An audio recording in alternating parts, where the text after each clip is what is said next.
ओम नमः शिवाय। श्री शिवाय नमस्तुभ्यम।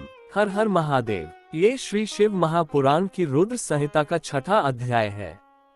ब्रह्मा जी बोले, हे ब्राह्मण, हे देव शिरोमणि, आप सदा समस्त जगत के उपकार में ही लगे रहते हैं। आपने लोगों के हित की कामना से यह बहुत उत्तम बात पूछी है, जिसके सुनने से संपूर्ण लोगों के समस्त पापों का क्षय हो जाता है। उस अनामय शिव तत्व का मैं आपसे वर्णन करता हूँ। शिव तत्व का स्वरूप बड़ा ही उत्कृष्ट और अद्भुत है, जिसे यथार्थ रूप से न मैं जान पाया हूँ, न ही विष्णु जान पाए और न ही अन्य कोई दूसरा जान पाया है। जिस समय ये प्रलय काल हुआ, उस समय समस्त चराचर जगत नष्ट हो गया। सब जगह केवल अंधकार ही अंधकार था। न ही सूर्य दिखाई देते थे और अन्य ग्रहों तथा नक्षत्रों का भी पता नहीं था। न चंद्र था, न दिन होता था, न ही रात थी। अग्नि, पृथ्वी, वायु और जल की भी सत्ता नहीं थी। उस समय सिर्फ सूना आकाश मात्र था, दूसरे किसी तेज की उपलब्धि नहीं होती थी। अदृष्ट आदि का भी अस्तित्व नहीं था। शब्द और स्पर्श भी साथ छोड़ चुके थे। गंध और रूप की भी अभिव्यक्ति नहीं होती थी। रस का भी अभाव हो गया था और दिशाओं का भी भान नहीं होता था। इस प्रकार सब और निरंतर सूची भेद या घोर अंधकार फैला हुआ था। उस समय तत्सत ब्रह्म, इस श्रुति में जो सत्य सुना जाता है, एकमात्र वही शेष था। जब ये, वह, ऐसा, जो इत्यादि रूप से निर्दिष्ट होने वाला भावात्मक जगत नहीं था, उस समय एकमात्र वह सत्य ही शेष था, जिसे योगी जन अपने हृदयाकाश के भीतर निरंतर देखते हैं। वह सत्तत्व मन का विषय नहीं है। वाणी की भी वहां तक कभी पहुंच नहीं होती। वह नाम तथा रूप रंग से भी शून्य है। वह न स्थूल है, न कृश है, न ह्रस्व है, न दीर्घ है, न लघु है और न ही गुरु है। उसमें न कभी वृद्धि होती है और न ही ह्रास होता है। श्रुति भी उसके विषय में चकित भाव से है इतना ही कहती है, अर्थात उसकी सत्ता मात्र का ही निरूपण कर पाती है। उसका कोई विशेष विवरण देने में असमर्थ हो जाती है। वह सत्य, ज्ञान स्वरूप, अनंत, परमानंदमय, परम ज्योति स्वरूप, अप्रमेय, आधार रहित, निर्विकार, निराकार, निर्गुण, योगिगम्य, सर्वव्यापी, सबका एकमात्र कारण, निर्विकल्प, निरारंभ, माया शून्य, उपद्रव रहित, अद्वितीय, अनादि, अनंत, संकोच विकास से शून्य तथा चिन्मय है। जिस पर ब्रह्म के विषय में ज्ञान और अज्ञान से पूर्ण उक्तियों द्वारा इस प्रकार ऊपर बताए अनुसार विकल्प किए जाते हैं, उसने कुछ काल के बाद सृष्टि का समय आने पर द्वितीय होने की इच्छा प्रकट की। उसके भीतर एक से अनेक होने का संकल्प उदित हुआ। तब उस निराकार परमात्मा ने अपनी लीला शक्ति से अपने लिए मूर्ति आकार की कल्पना की। वह मूर्ति संपूर्ण ऐश्वर्य गुणों से संपन्ना, सर्वज्ञानमयी, शुभ स्वरूपा, सर्वव्यापिनी, सर्वरूपा, सर्वदर्शनी, सर्वकारिणी, सबकी एकमात्र वंदनीय, सर्वाद्या, सब कुछ देने वाली और संपूर्ण संस्कृतियों का केंद्र थी। उस शुद्ध रूपिणी ईश्वर मूर्ति की कल्पना करके वह द्वितीय, अनादि, अनंत, सर्व प्रकाशक, चिन्मय, सर्वव्यापी और अविनाशी परब्रह्म अंतर्हित हो गया। जो मूर्ति रहित परम ब्रह्म है, उसी की मूर्ति चिन्मय आकार भगवान सदाशिव है। अर्वाचीन और प्राचीन विद्वान उन्हीं को ईश्वर कहते हैं। उस समय एकाकी रहकर स्वेच्छानुसार विहार करने वाले उन सदाशिव ने अपने विग्रह से स्वयं ही एक स्वरूप भूता शक्ति की सृष्टि की, जो उनके अपने श्रेयन से कभी अलग होने वाली नहीं थी। उस पराशक्ति को प्रधान, प्रकृति, गुणवती, माया, बुद्धि तत्व की जननी तथा विकार रहित बताया गया है। वह शक्ति अंबिका कही गई है। उसी को प्रकृति, सर्वेश्वरी, त्रिदेव जननी, नित्या और मूल कारण भी कहते हैं। सदाशिव द्वारा प्रकट की गई उस शक्ति की 8 भुजाएं हैं। उस शुभ लक्षणा देवी के मुख की शोभा विचित्र है। वह अकेली ही अपने मुख मंडल में सदा पूर्णिमा के 1 सहस्र चंद्रमाओं की कांति धारण करती है। नाना प्रकार के आभूषण उसके श्रीअंगों की शोभा बढ़ाते हैं। वह देवी नाना प्रकार की गतियों से संपन्न है और अनेक प्रकार के अस्त्र शस्त्र धारण करती है। उसके नेत्र खिले हुए कमल के समान जान पड़ते हैं। वह अचिंत्य तेज से जगमगाती रहती है। वह सबकी योनि है और सदा उद्यमशील रहती है। एकाकिनी होने पर भी वह माया संयोगवशात अनेक हो जाती है। वे जो सदाशिव हैं, उन्हें परम पुरुष, ईश्वर, शिव, शंभु और अनीश्वर कहते हैं। वे अपने मस्तक पर आकाश गंगा को धारण करते हैं। उनके भाल देश में चंद्रमा शोभा पाते हैं। उनके 5 मुख हैं और प्रत्येक मुख में 3 नेत्र हैं। 5 मुख होने के कारण वे पंचमुख कहलाते हैं। उनका चित्त सदा प्रसन्न रहता है। वे 10 भुजाओं से युक्त और त्रिशूलधारी हैं।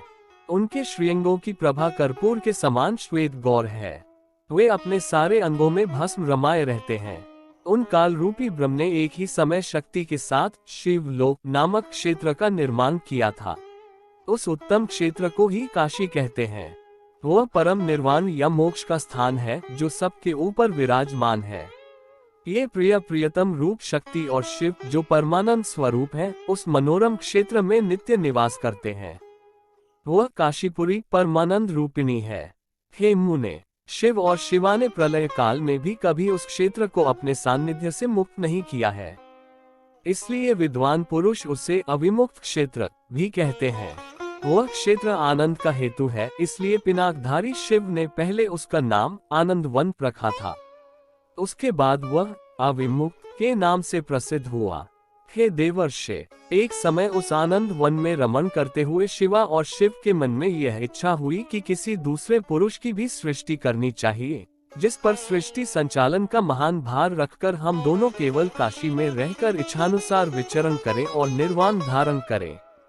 वही पुरुष हमारे अनुग्रह से सदा सबकी सृष्टि करे, वही पालन करे और अंत में वही सबका संहार भी करे। ये चित्त एक समुद्र के समान है। इसमें चिंता की उत्ताल तरंगे उठ उठकर इसे चंचल बनाए रहती हैं। इसमें सत्व गुण रूपी रत्न, तमो गुण रूपी ग्रह और रजो गुण रूपी मूंगे भरे हुए हैं। इस विशाल चित्त समुद्र को संकुचित करके हम दोनों उस पुरुष के प्रसाद से आनंद कानन काशी में सुख पूर्वक निवास करें। यह आनंद वन वह स्थान है जहां हमारी मनोवृत्ति सब ओर से सिमट कर इसी में लगी हुई है तथा जिसके बाहर का जगत चिंता से आतुर प्रतीत होता है। ऐसा निश्चय करके शक्ति सहित सर्वव्यापी परमेश्वर शिव ने अपने वाम भाग के 10वें अंग पर अमृत का सिंचन किया। वहां उसी समय एक पुरुष प्रकट हुआ जो तीनों लोकों में सबसे अधिक सुंदर था। वह शांत था, उसमें सत्व गुण की अधिकता थी तथा वह गंभीरता का अथाह सागर था। मुने, क्षमा गुण से युक्त उस पुरुष के लिए ढूंढने पर भी कहीं कोई उपमा नहीं मिलती थी।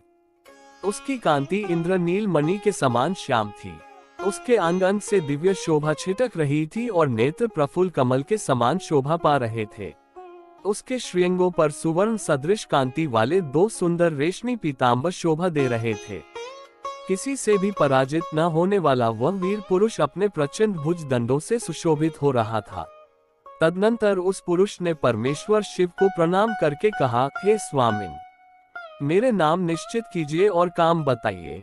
उस पुरुष की यह बात सुनकर महेश्वर भगवान शंकर हंसते हुए मेघ के समान गंभीर वाणी में उससे कहने लगे। शिव जी बोले, हे वत्स, व्यापक होने के कारण तुम्हारा विष्णु नाम विख्यात होगा। इसके अतिरिक्त और भी बहुत से नाम होंगे जो भक्तों को सुख देने वाले होंगे। तुम सुस्थिर होकर उत्तम तप करो, क्योंकि वही समस्त कार्यों का साधन है। ऐसा कहकर भगवान शिव ने श्वास मार्ग से श्री विष्णु को वेदों का ज्ञान प्रदान किया।